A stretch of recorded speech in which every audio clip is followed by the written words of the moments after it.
Okay, so this session we are going to be working mostly on project number 2. People who are online now, you have priority. Some of you have already finished, but maybe you have questions about things that you would like to do differently. Remember that you have web class, that you can just speak up. It's not like there are too many people to do that. And you can also address the questions via the Slack channel, for example. Um, Let me start sharing my screen too.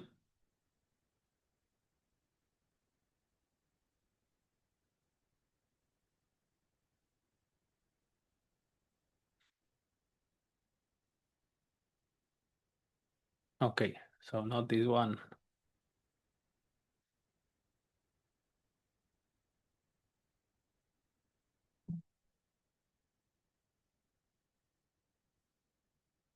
Okay.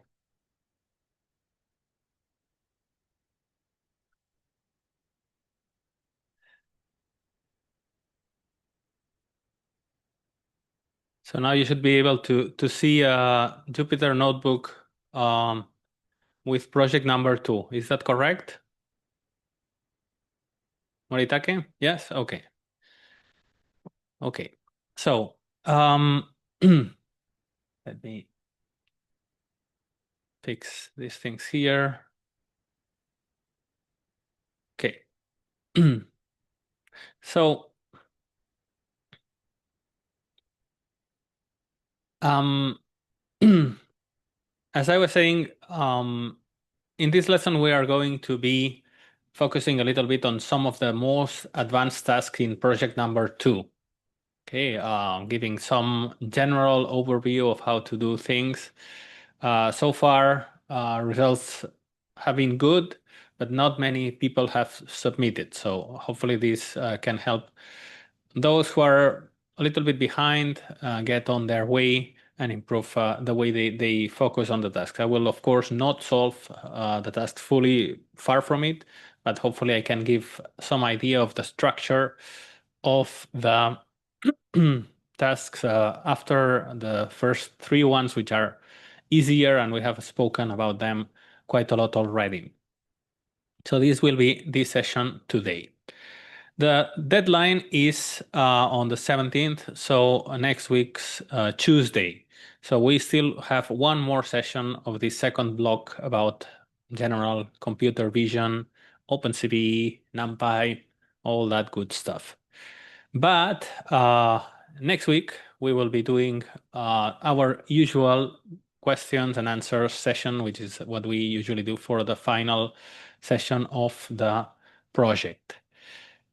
Because last time we didn't have many questions, I will follow a similar structure. So I will leave some time for anyone who has questions. They can be sent beforehand, or they can be sent during the session or asked during the session. But just in case, not to be bored here, I will also have some advanced content.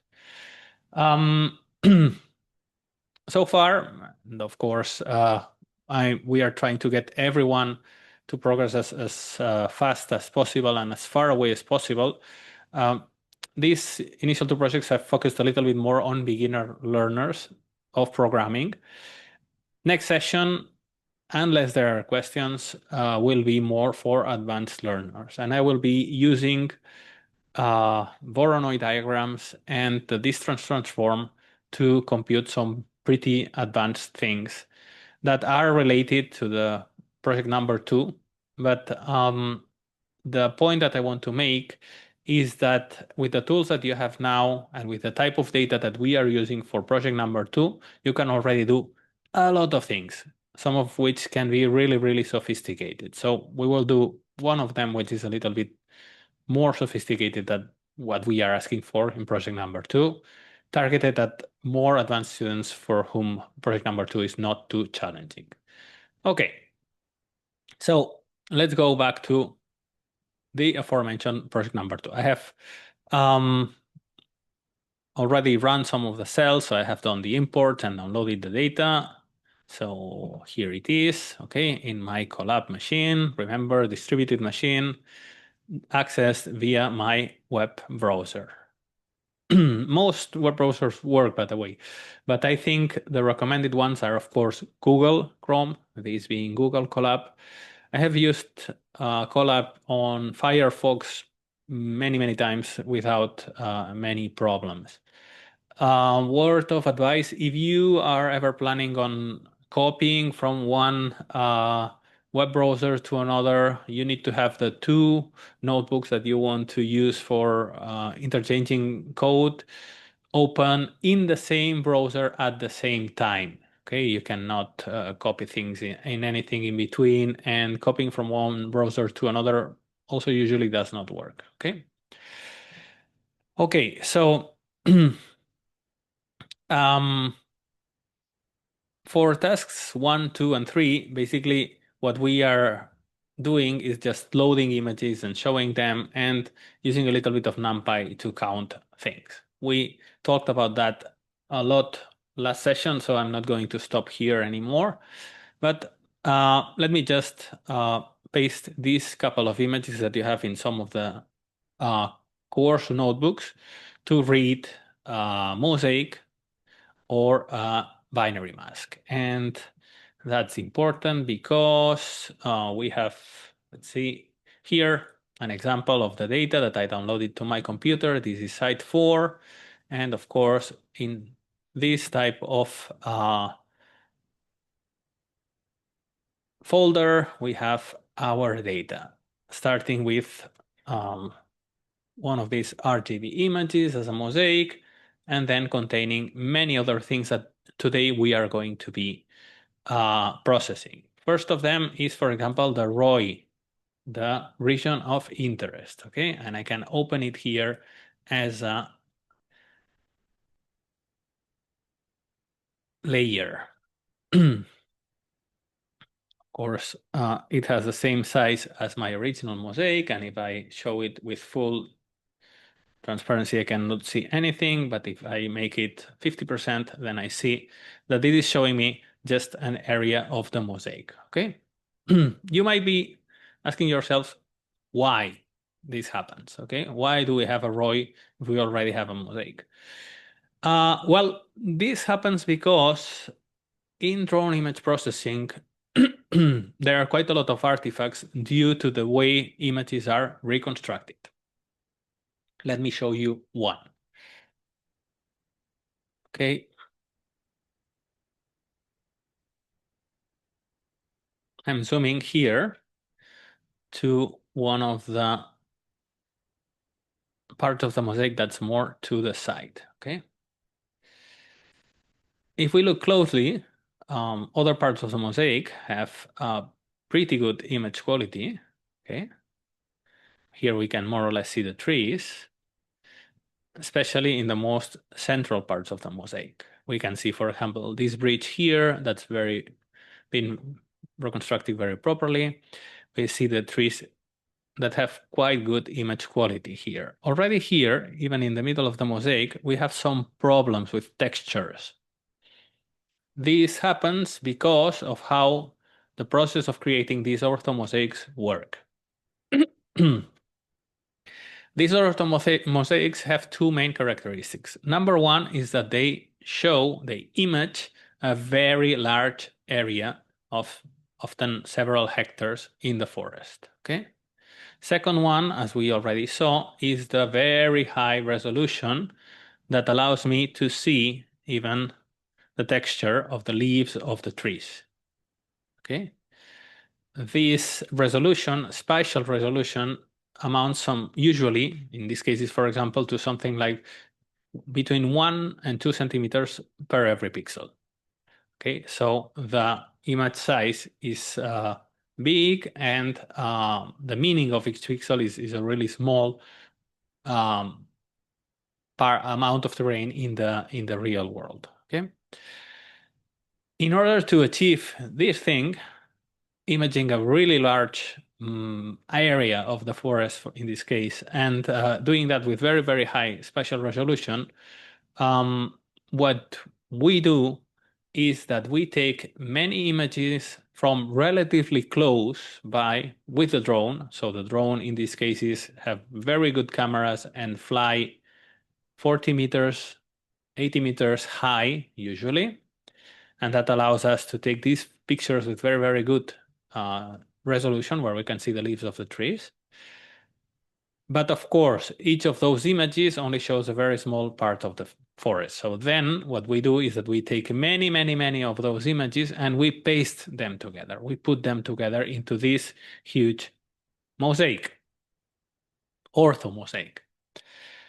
To do that, we need to make the drone fly following a determined path that goes over all of our area and then probably comes back and flies over the same area that we have flown before, so that every part of the forest is imaged a few times, okay? At least once, but hopefully 2, 3, 4, 5, 6 times.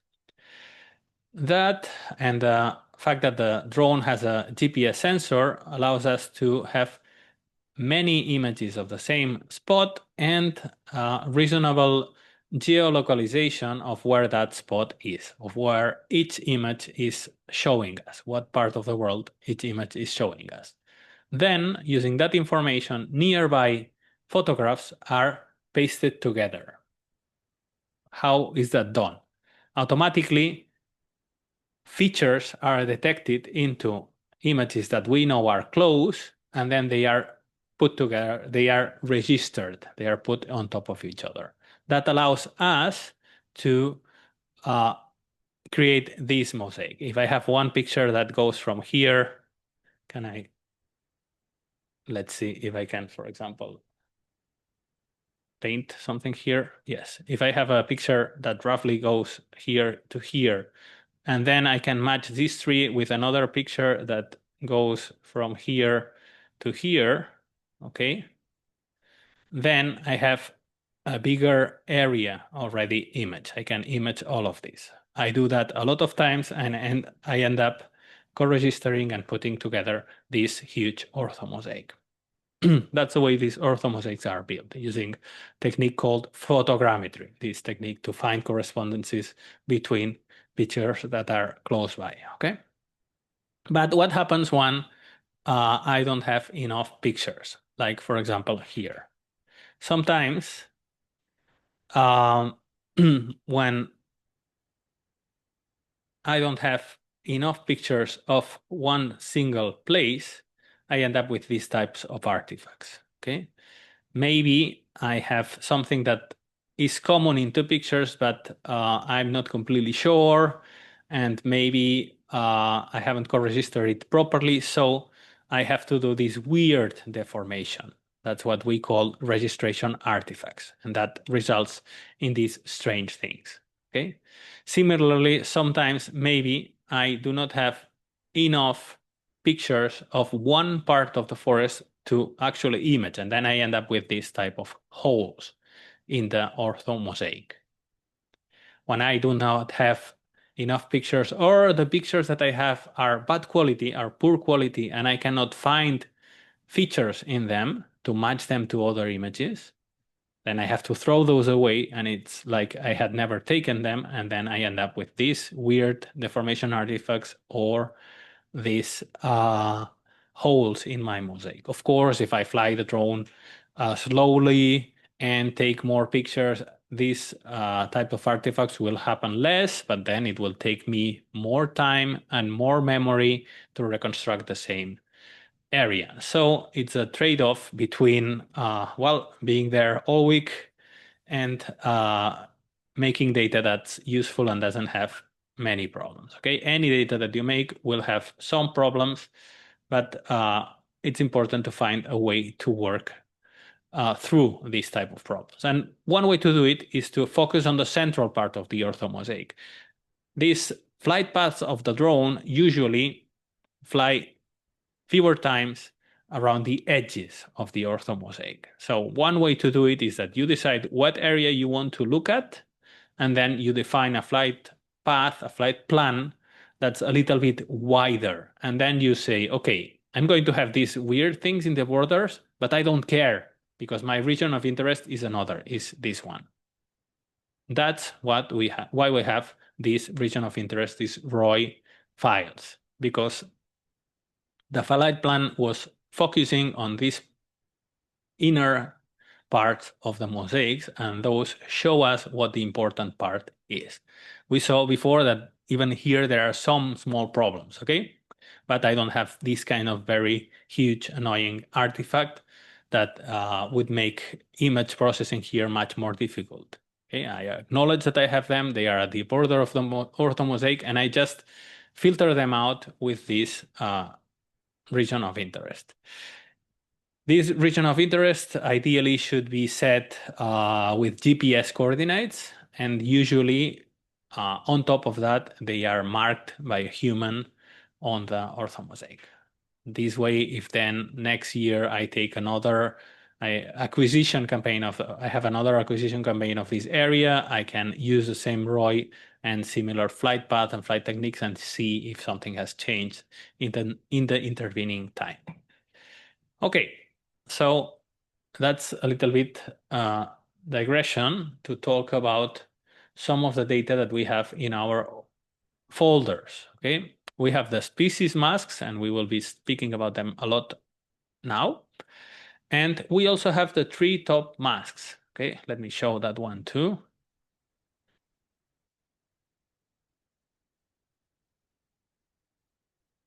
Open as layers, and then I will open this one that's labeled treetops. This is a binary mask with just, let me make this one 25, with just a lot of regions that are small black circles, okay? Let's focus on one of them, okay? These are just circles painted manually by someone. I'm going to paint one more here, okay? Am I?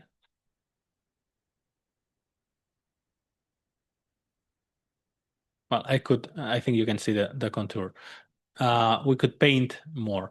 This was done by the human annotator, Sarah Kench in this case, marking the position of the treetops, each of the treetops of all the species in this site. Okay, so for this mosaic, we have the picture, we have the region of interest, and we have the position of all the trees and the position of all the species. Okay, we do not have individual canopy annotations separately for every tree, but we have the next best thing. We have the position of every tree marked by one point, one small circle, and we have the separation for the different species. Next week, we will try to use this data to make up these individual canopy annotations for every tree. Okay, so in project number 2, we started by reading these mosaics, these RGB images, and reading binary masks too, because we need them for the ROI, for the species masks, and for the treetop masks. Tasks 1, 2, 3, we already spoke about them quite a lot. And the main goal was to open images and check the image structure and this kind of thing. In task 4 is where we get a little bit more technical and get to start doing something that are a little bit more useful. And I hope that even beginners can complete task 4 and 5, okay? If you can do those perfectly, you get a high score for this project. In task 4, what we want to do is build a ground truth image. What even is a ground truth image? Ground truth image is an image of the same size of the mosaic, for example. As you can see, I'm superimposing all of these ROI, treetop mask, mosaic, everything. So they all have the same size, the same number of pixels in X and Y. So we want to build another image with the same number of pixels as the mosaic, as everything. Of course, this will be different for every site. every site's mosaic. Image is a different region in forest, so it has different X and Y sizes. Okay, so I want to create a picture with the same size, which will be my ground truth, my label image picture. What else do I want to do? I want to end up with a value for every pixel in that image that's either 0 when there are no trees, or that indicates the species in that pixel. So if that pixel contains some part of a tree of species 1, I will want that pixel to contain a number 1, an integer 1. If it contains a part of a tree of species 43, then I want that pixel to contain a number 43. Okay, so my values will be from 0 to 47, I think we have species. I will not have 200, I will not have negative values. I will have from 0 to this species number. And what I want to do is I'm going to receive a folder name, and I'm going to build that label image from that folder. How? Well, if we look at the composition of the folder, what I want to do is I will not be needing, in this case, the mosaic, because I'm only going to be checking the binary masks for the different species. Okay? What I will do is I will receive the name of this one of the folders, for example, this S4 folder, and I will be checking all the files here. For the files that have a name that indicates that they are a species mask, I will change the black pixel in this file to the number of the species in the final result image. And for the others, I will do nothing. Okay? Again, I will go over all of those, all the files in the folder. That's the first thing that I will do. And you already know quite a lot about how to do that. Okay? So first thing, I'm going to list all the files in the folder. So you already know that. And I'm going to go over them. Okay, let's just start running this code that you had provided with the exercise. Okay, so sorry, I'm going to just comment this out so I don't get the error. But basically, I'm using OS list here to just get the list of files in my folder. Okay, and I have all of these. So I'm going to be checking each of them in turn. Let's just get a similar result by printing the name of my file here.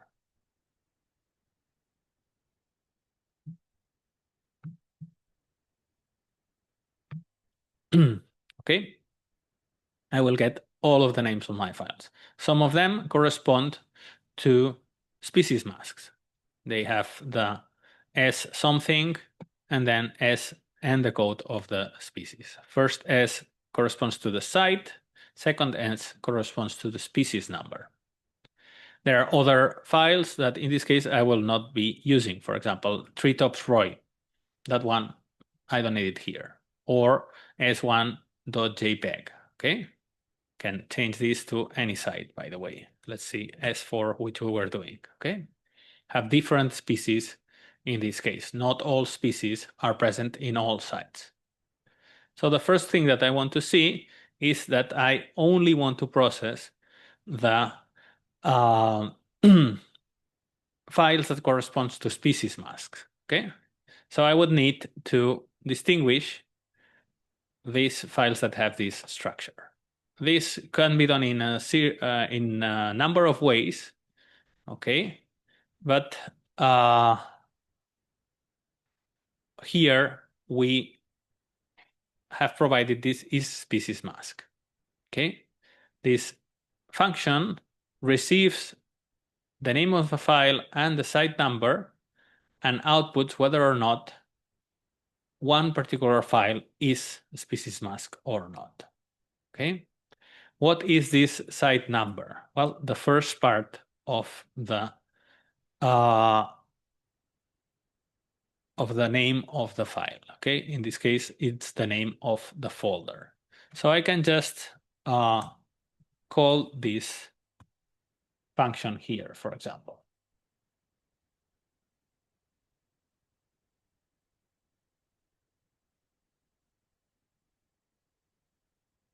By the way, let me do this a little bit different because just in case people implement this differently, let me just print the folder first here.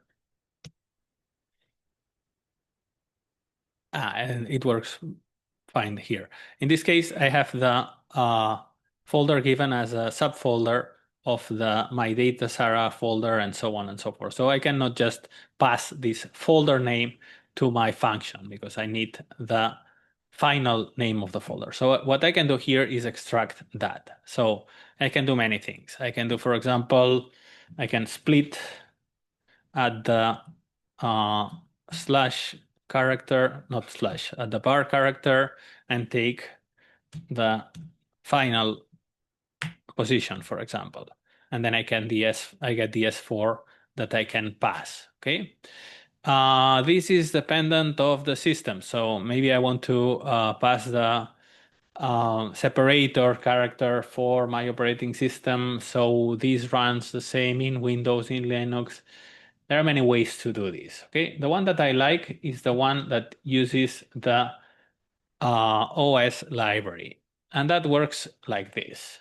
So I'm going to extract the site name from my path. And I'm going to use something called OS path base name. Okay. And I can, if I get this, the folder parameter, then I can just print the site name and see what we get. Okay. Sorry, I mistyped that. Okay, with this, I also get this, okay? If you want to be puristic about this, you probably need to normalize the path, okay? Depending on how you're using your constructing your path names, probably you want to do this, okay? In any case, we still get the same thing. From the folder, we get the base name, the last folder name that we have in the path. And in our case, that's the site name. Then with that, we can just print the, sorry, we have the site name and we can just call the function that we had, the is species mask with the current folder name and the site name. Okay. So if this is a species mask, this is, of course, the same as saying if this is true, okay, as this is evaluated as its Boolean value, this is exactly the same as putting the true keyword there, then I get the printing only of the species masks in this case, okay? So I need to go over all the folders in, sorry, all the files in my folder, but I want to ignore the mosaic one, the Roy one, the treetop ones in this state. So I only want to process those that are species. And for that, I need to call this is species mask function. Can do this in many, many different ways, okay? But this is a simple way to do it. And what do I want to do here inside? What do I want to do for every species mask? Well, I said before, I want to first define a an image of the same size as the mosaic, of the same size as everything, okay? So I can do it in many ways, but one way, for example, is that as I'm going to be using the ROI later, I'm going to read the ROI first. So once I have the site name, I can just read the ROI as something like read binary mosaic, and here I can, does that work?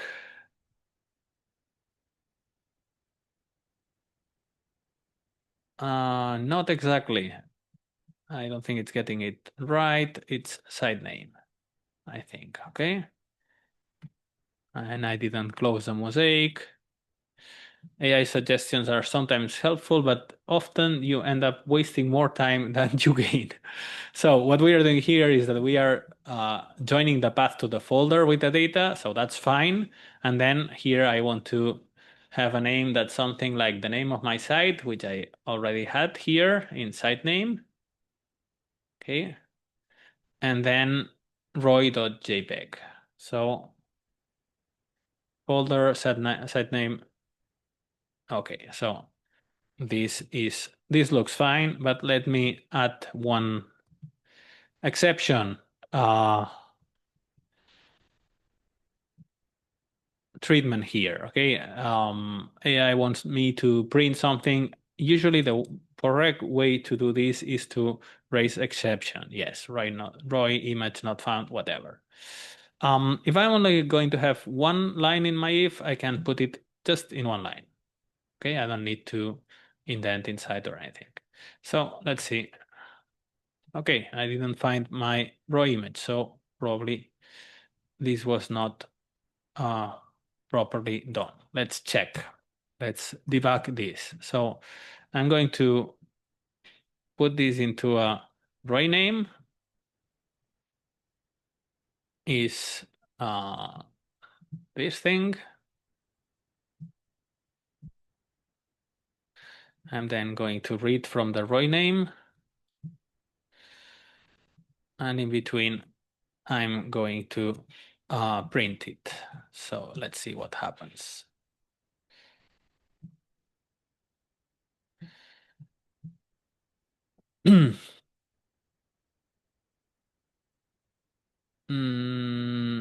Okay, this is a very silly error. I don't know if you guys can see it already, but see, the name is s4roy.jpg, and I have as my name s4roy.png. Oh, so it's a JPEG, okay? And now I found it with no problems. I think I might have said this before. Not sure if I said it. I definitely have said this before. Not sure if I said it in this class.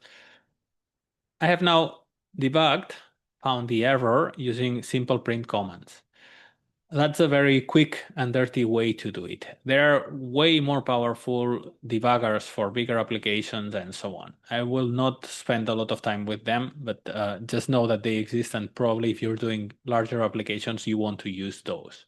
For quick and dirty coding and finding these silly errors, print statement works just fine. There are other types of statements that you can use here, like for example, assertions, the assert statement. Okay, those also work fine. Anyway, so we are now reading our ROI properly. Why were we reading our ROI? Because we wanted to create an empty image with the same size as the JPEG and, for example, as the ROI.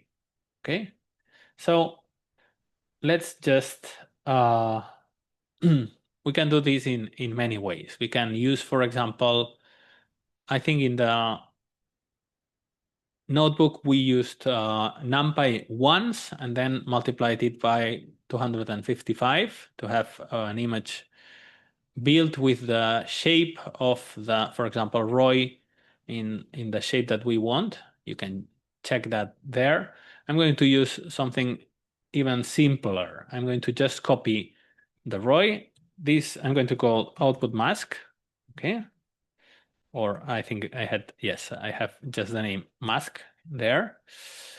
And I'm going to, the AI suggestion is suggesting that I put lots of zeros on it. AI is not getting that we are using white on black, so our information is black. That will not work. We could just do once, okay, and then multiply times 255. That would work, but I'm going to do it differently. I'm going to just copy the ROI.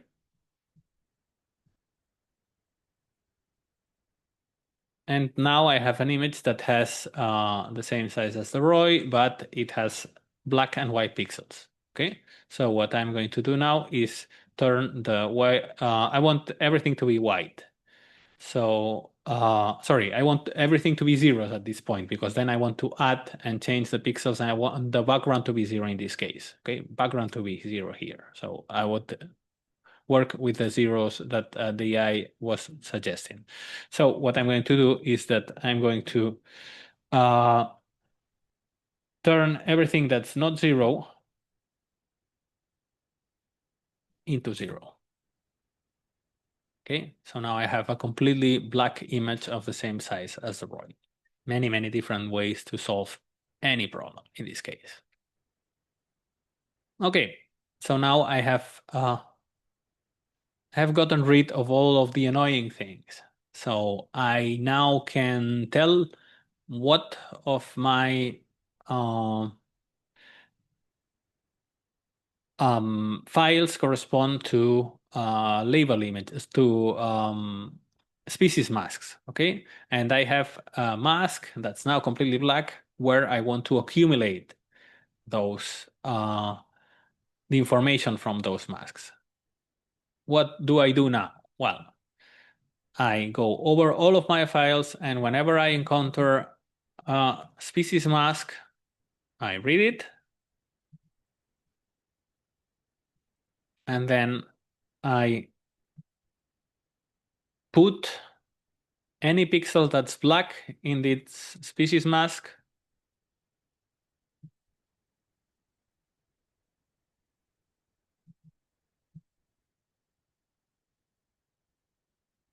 to the species code in mask.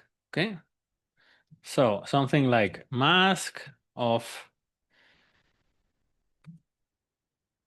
suggestions are now nonsense because I have not coded everything, but here should come pixels that are black in the species mask. Okay, take the value. What value do they take? They take the value species code. Okay, what is the species code? Well, in S4 S05.jpg, the species code is 05. So not the site, the other number. I need to read this. I need to turn it to an integer, and then I need to put it there. Okay. To do that, well, you can use regular expressions like we were using here, for example. Just a modification of this regular expression will work. You can find the S position in the string with a name starting from the rear. So probably you want to check air find.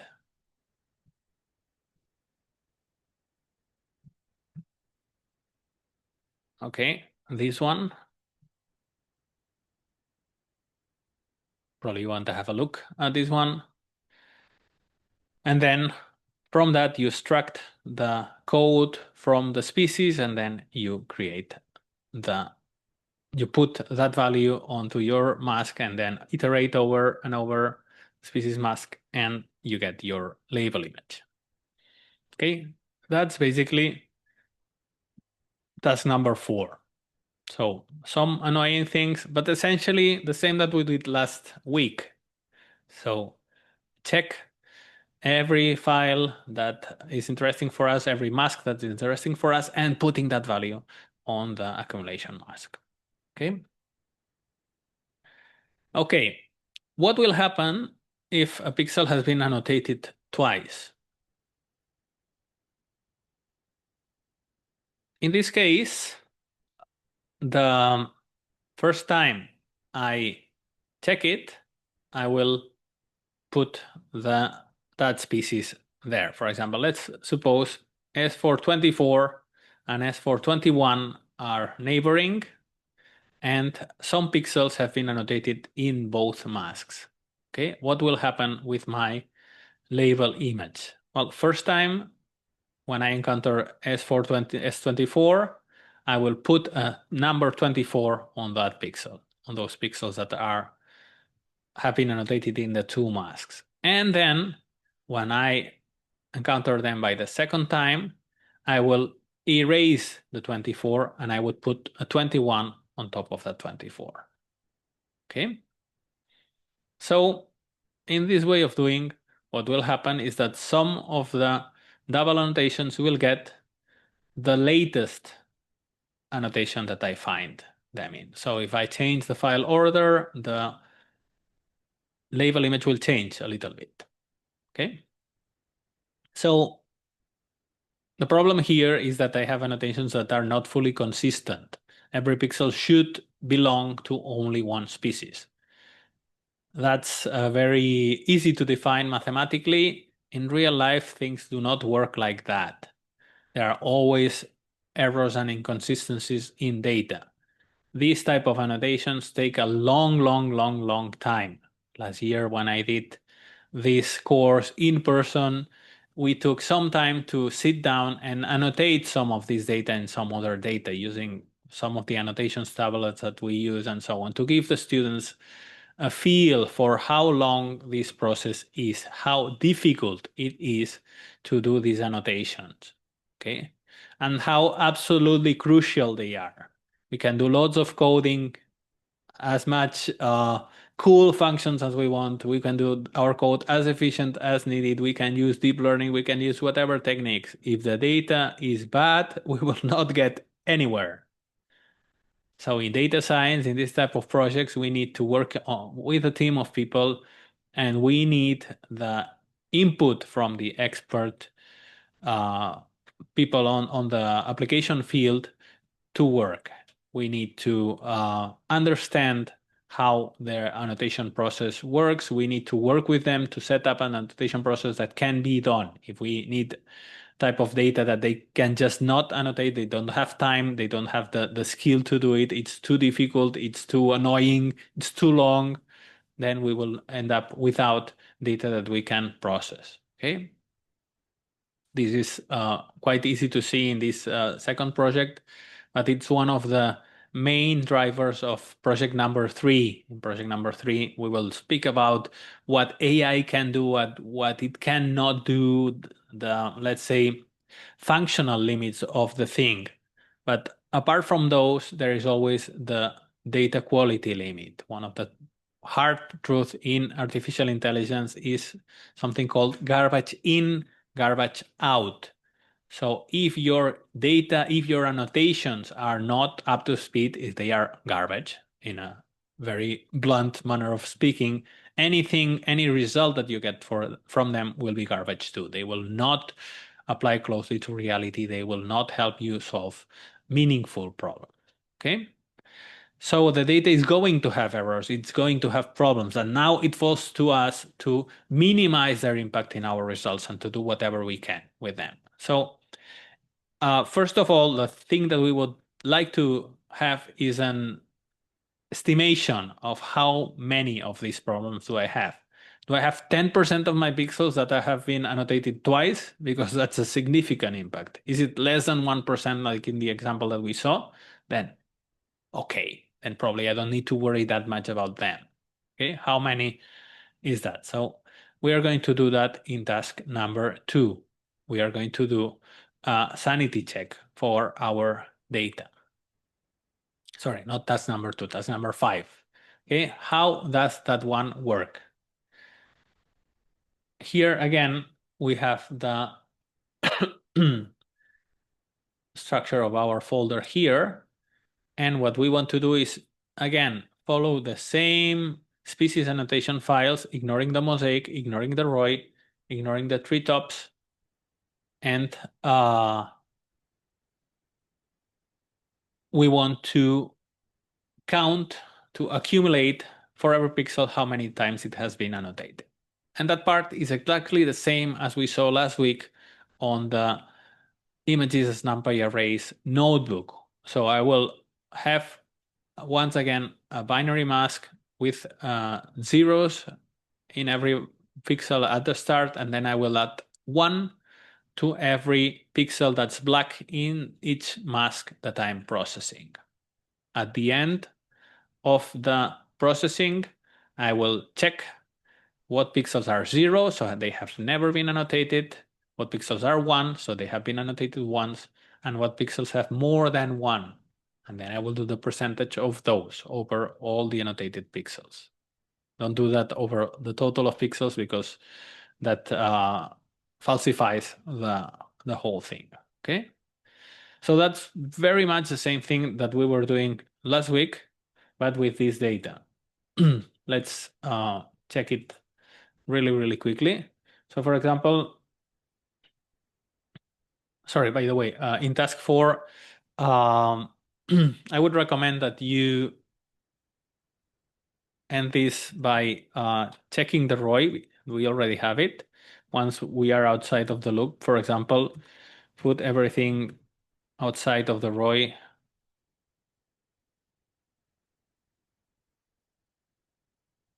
to 0, okay? That's a recommendation. As we have the ROI and we know that anything outside the ROI is not proper information, in case something outside the ROI was annotated, we don't want to use that, so just put it to 0 here. That's a, let's say, safety code here, okay?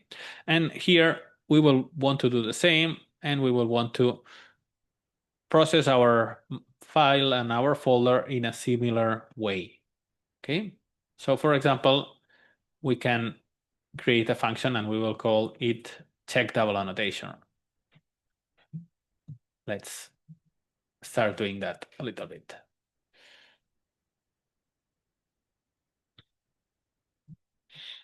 We will receive a folder, and then, well, we should have the doc strings here. I will not stop with them, but just let's have the appearance of things.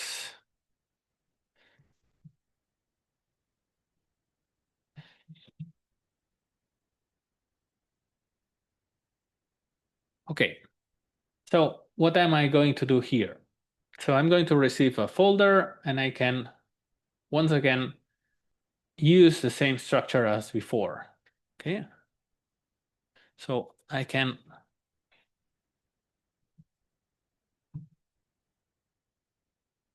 let me copy everything for the moment, and then I will see what I can use, like what I cannot use. Programming is very much a game of knowing what code to reuse, what things you have done before. If you're doing something many times, you probably want to just put it inside of a function. Here, we're doing some things that are slightly different, but quite close. In the first one, we were putting the code for every species in every pixel. Here, we are going to do the same processing, but we are going to add 1 at every step, okay? So I can use most of what I already did. So what do I have here? I have the site name, which I might want to use. Do I need it? Probably not. Well, yes, I can use it for reading the ROI, and then for making an image with the same size as the ROI with 0 value everywhere. I could also do NP zeros and just copy from the mosaic, whatever. Everything would work. Okay. And then what do I do? For every species mask, well, I want to just accumulate this.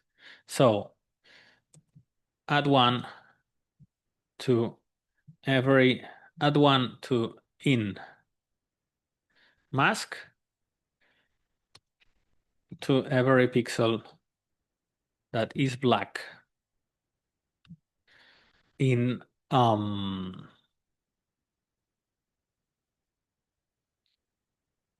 F. Okay, F means that I want to read a current mask, and here I want to read the binary mask with the name of the file, sorry, BM, Okay, I want to use F and the folder to read this current binary mask with this F name, and then I want to add one in mask to every pixel that is black in the current mask. Okay. With that, I will also get this type of double annotations. Then I can check what pixels have been duplicated. I can do statistics. I hope that you will. I hope to see comments from you here stating how many double annotations did you get in um, some masks.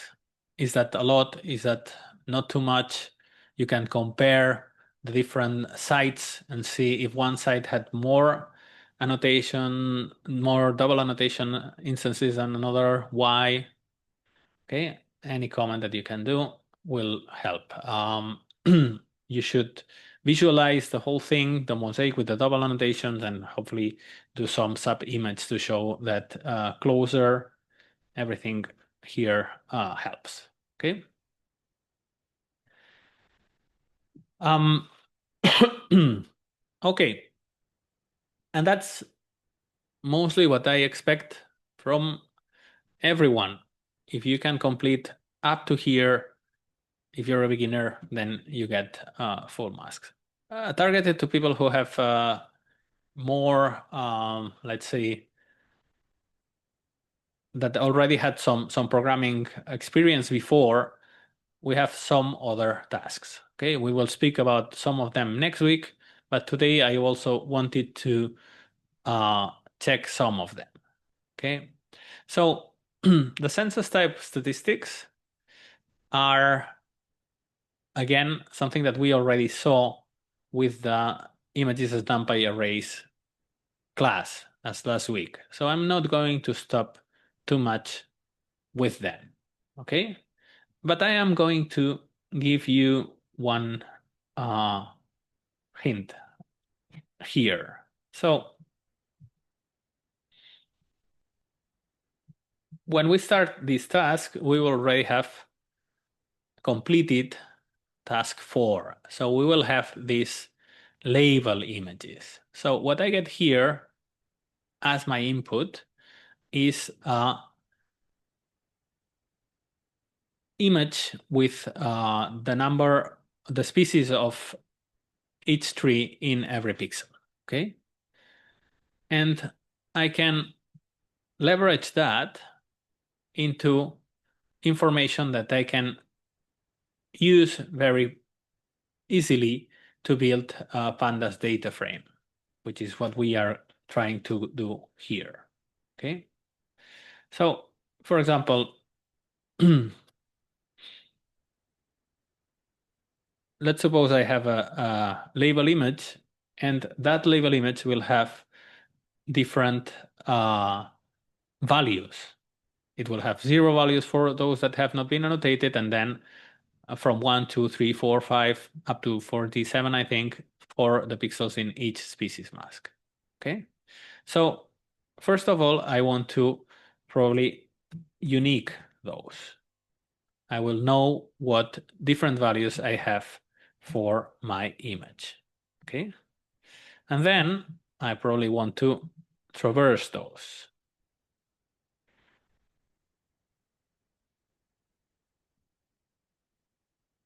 What do I do then? I have all of those values in my label image. Now I can traverse them one by one. Okay, and then I can count how many pixels for each of these values I have in my label image. How do I do that? Well, we saw last time that we can use NumPy sum for these things. Okay, num of pixels is np sum of label image equals value. Okay, so now I have value and number of pixels, which I don't want to yield it here, okay?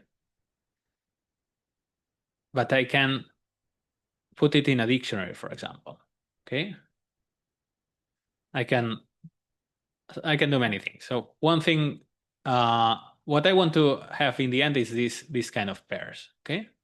So I could just, for example, create a return list that's empty at the start, and then I can just append this type of tuples to my return list, okay? This is something that I could do easily. And then I could return everything. But have I created here a list of tuples? In every position I have value. So species number 2 has these many pixels, 20,000 pixels. Okay, species number 47 has 135 pixels, whatever. Pairs of the value, the species code, and how many pixels each of those have. And if you check the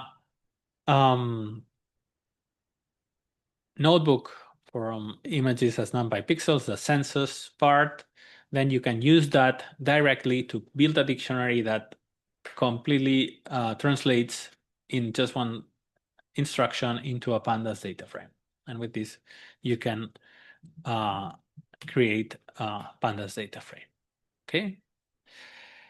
If I'm going to be even more compact, okay, and as we are already going quickly, I don't need the for. I can do that with list comprehension. So I can, and then I don't need this either. So I can just return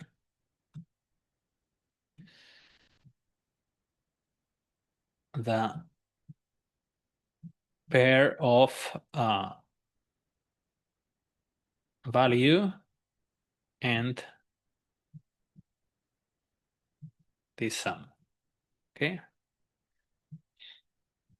So I'm not running everything here, so be careful with syntax errors and so on, but I hope you get the general feel of the thing. So instead of using a for loop here, I can just use a list comprehension. So I iterate the unique values in my label image, and then I return a list of tuples that have that value and the number of pixels that have that value in my image, okay?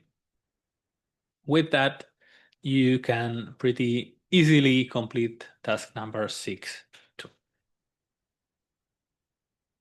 So this was meant to give you some, let's say, detailed steps, some overview of the different things that you have to do, and some hints at how to do them in case you haven't managed yet. Okay, with this, you should be able to complete tasks 4, 5, and 6.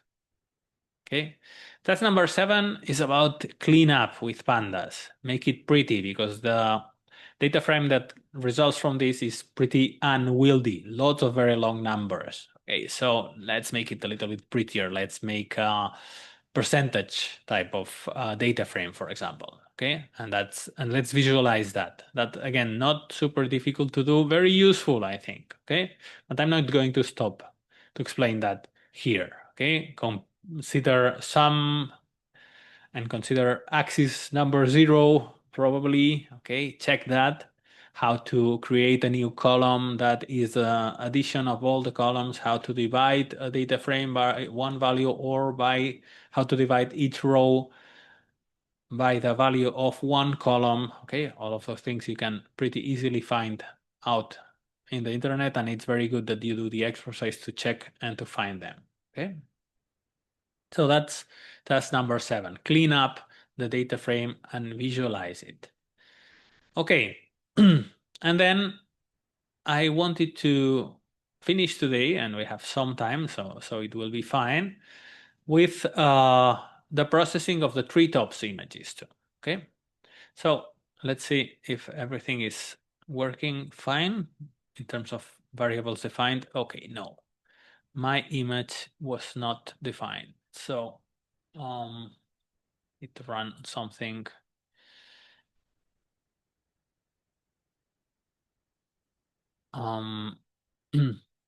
Let's see.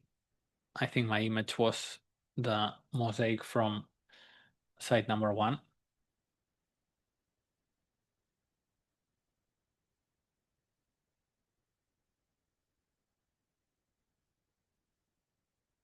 Just a second. Yeah, here it is. So let me just copy this really quickly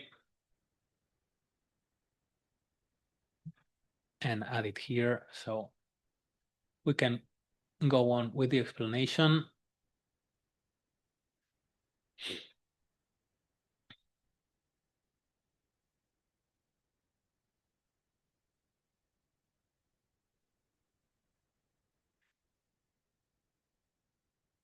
Okay.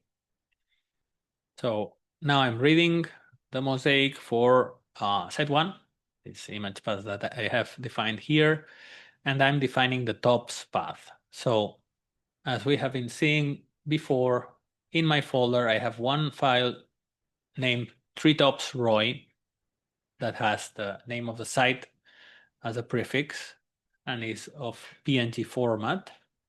And then I'm reading that one in this case. I'm reading that one along with a mosaic, and then I'm superimposing them, okay? I will get the similar thing that what I saw before. Let's wait for this to run. And here we will have also a sub image. Point is that we have small circles, black circles on white background that show us the position of the trace, okay? And if we show it closer, here we have different trees, likely of different species. All the trees in the mosaic of all the species are in just one file, okay? Okay, we have shown the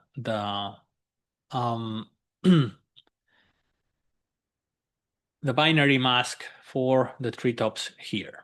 In task 8, we want to create a function to count the trees. Task 8 is going to use a function called connected components with stats, okay? So let's just Google that a second. It's a function from OpenCV. Yeah, this one. Okay. And there's lots of information for that. But for example, here we have the documentation. So we have lots of image processing, and here you will have the connected components. Okay, what happened? Connected components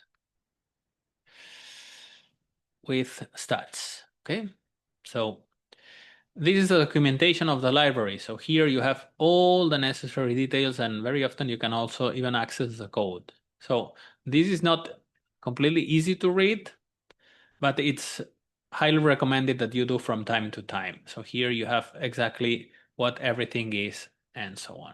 But I can also just get some tutorial regarding this function, for example. Connected components with the stat Python, and let's just add tutorial and see. Yeah, you have some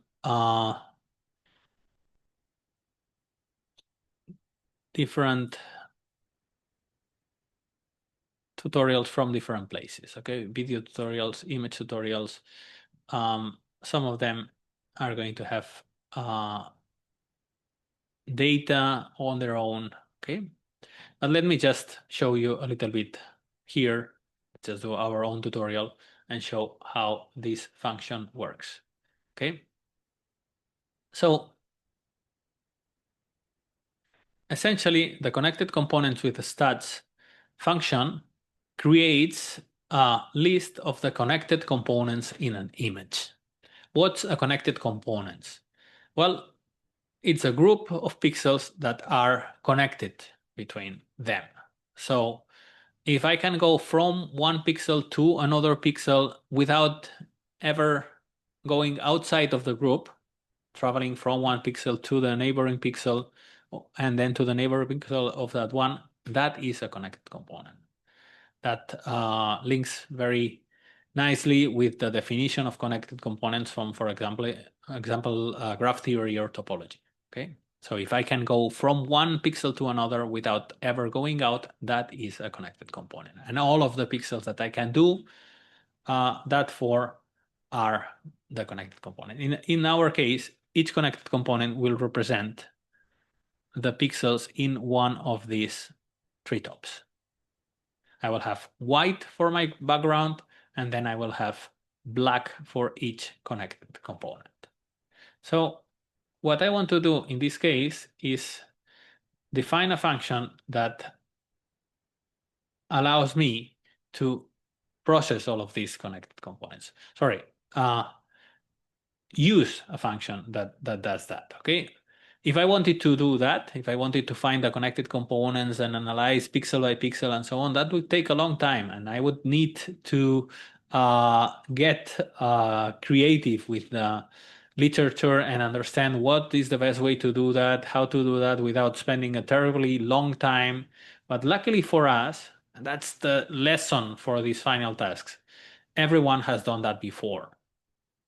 There are many, many things that are already in all of these image libraries like OpenCV, in scientific libraries like SciPy or scikit-learn. Use that. You don't need to reinvent the wheel. We use Python because it's a huge programming language with a huge community that has already done quite a lot of the work for us. So we can start from there, and we don't need to start coding from zero every time. So far we have started coding not from zero, but from pretty low. Okay, we have not recoded how to load images or how to modify images. We have used NumPy and OpenCV for that. But now we will go one step further and use something more sophisticated. Let's use the connected components with stats function. So I have read my treetops image, and I want now to process it. So I'm going to define a function that I'm going to call list from binary. Okay. So let's go here to the task number 8.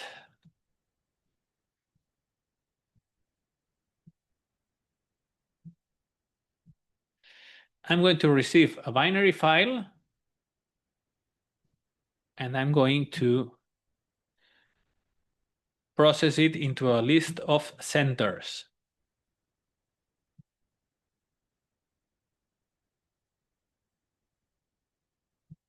And I'm going to call them centroids.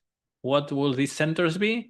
Well, one point in the center of each of my connected component regions. This is one connected component, but I only want one point, the point at the center. That will be the position of my treetop. Okay?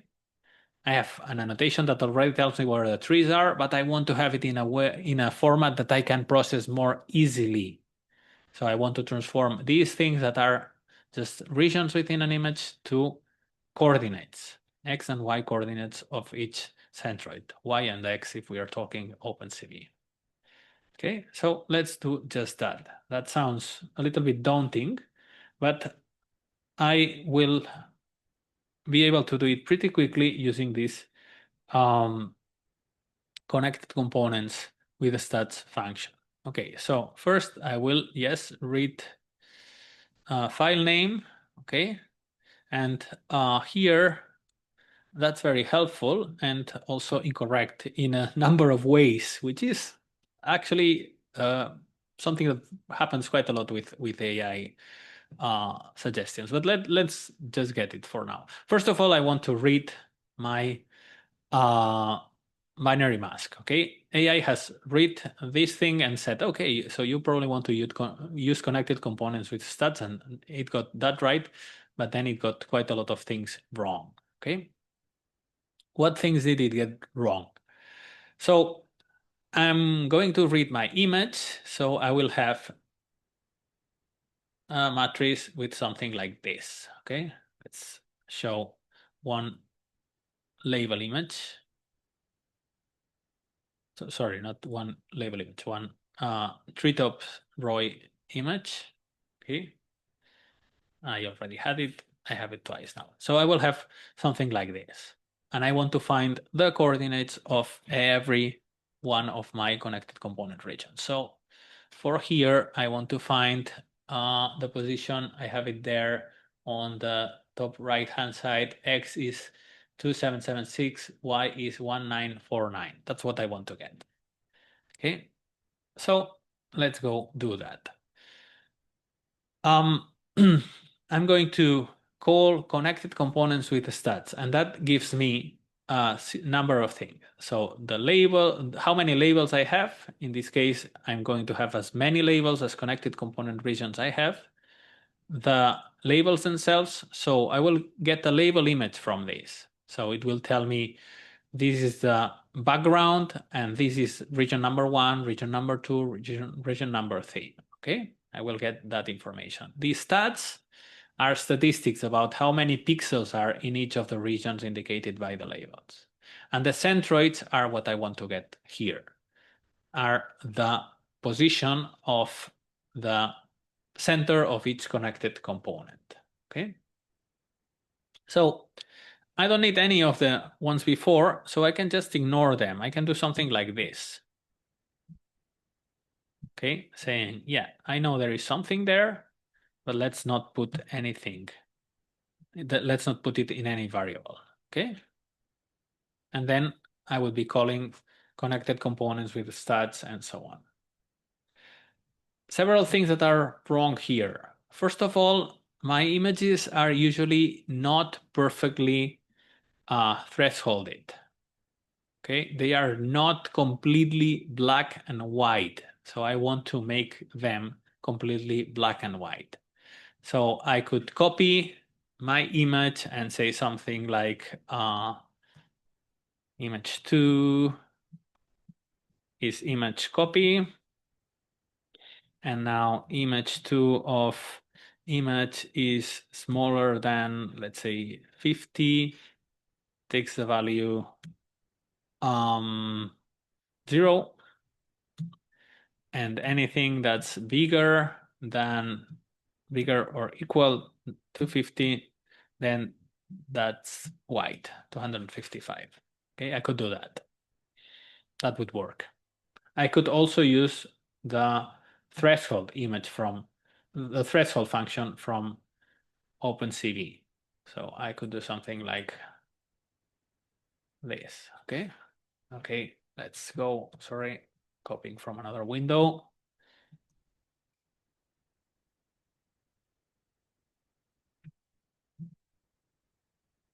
Do something like this. Okay. Calling the threshold function, and you can check that one and see how that one works. Let's stick to the first thing. Final problem here. Well, not final. I still have 2 more problems. Number 1, the masks usually are black background with white annotations, and my mask is exactly the same, the other way around. Okay, so I might want to just, for example, I could do it changing these two. I could say this is going to hit 255 and this is going to be 0, or I can invert my mask. One way to invert my mask, it's going to be im2, not im1, is to do 255 minus 0. Okay, that puts white to black and black to white. If the pixels that were 0 before are now 255, and the pixels that were 255 now are 255 minus 255, 0.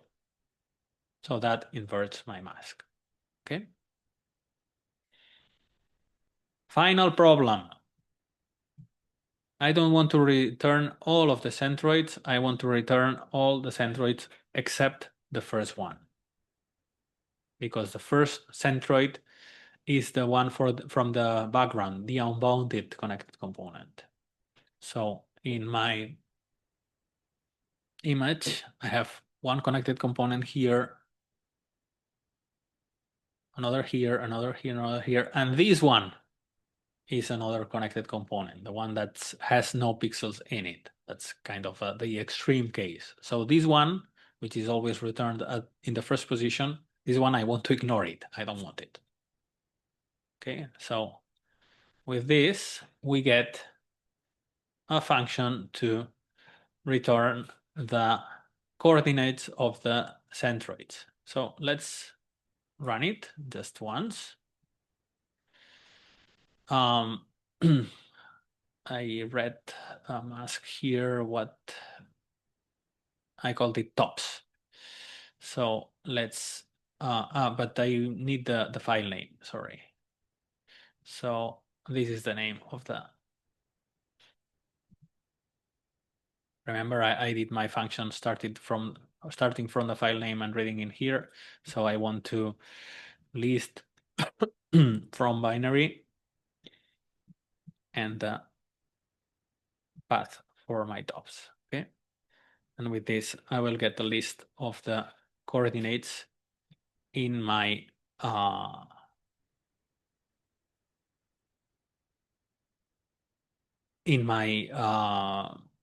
connected components in my file. So these are essentially the places where all my tree tops are. Okay, so with this pretty simple function, we have used the connected components with stats function. Of course, it took me very little time because I already know all of the tricks, all of the annoying parts, okay? When you are starting to use a new function that you have never used, you have to figure those out for yourself. And it does take a while, okay? Why does this thing complain? Well, maybe you haven't binarized the function properly. Why do I get fewer connected components than there are? Because you're not giving it the information in the exact format it wants. It wants it white over black and not black over white, okay? Which is this strange connected component where there is no tree. Well, that's the unbounded one, okay? With this, we can very quickly redo the things that we have doing with pandas data frame, the census type statistics, not for the area that every species occupies in our label image, not by the number of pixels, but by the number of trees. I can now redo my census-like computations, but with the number of trees in every species and every site. Sorry, in every site for every species. Okay, so we can do that in task number 9. As you will already have made a really nice census type of calculation in tasks 6 and 7. 6 is for building the dictionary and 7 is for making it clean and nice. Okay, so you can just repeat the same thing here. What you need is this list from binary part. Okay, so this is task number 8. You can, yeah, that's putting them in a dictionary is the same that we did in task number 6, okay, and then turn it into a data frame and clean it up and so on. Okay, these are 9 and 10. Finally, and today I'm going to finish a little bit early, but we have this other image. This image is from a collaboration with a professor in the geology department here, just to show you a little bit that the same types of techniques can be used for many, many different things. We are using them for processing images taken with drones in forests.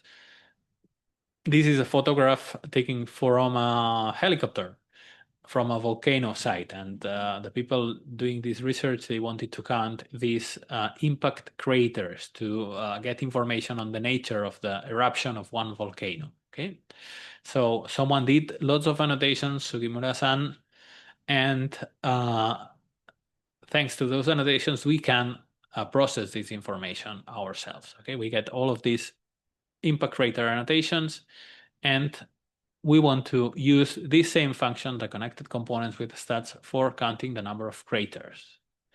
So you can do essentially with what we have done, to just count how many craters there are, but you will see that we have these kind of problems, that some craters are actually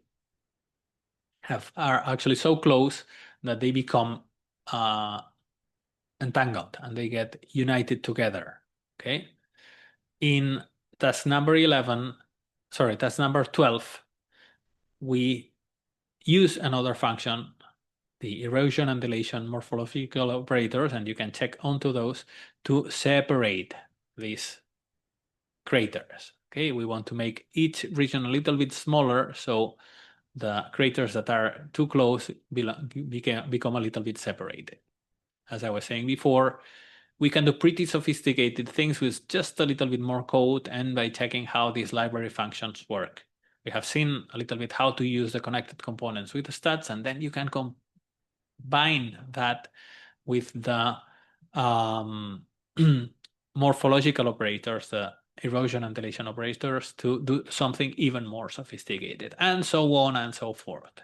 Project 3, we will combine all of these things, all of these connected component things and image processing things with deep learning to do some training of deep learning networks, okay? But for today, let's finish here, okay? Thank you very much for listening. Next time, questions, prepare them, okay? Let me check. I don't think there are any questions at the moment.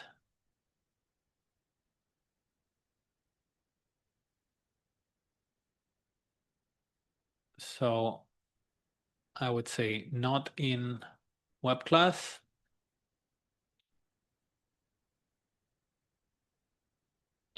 Yeah, not in web class.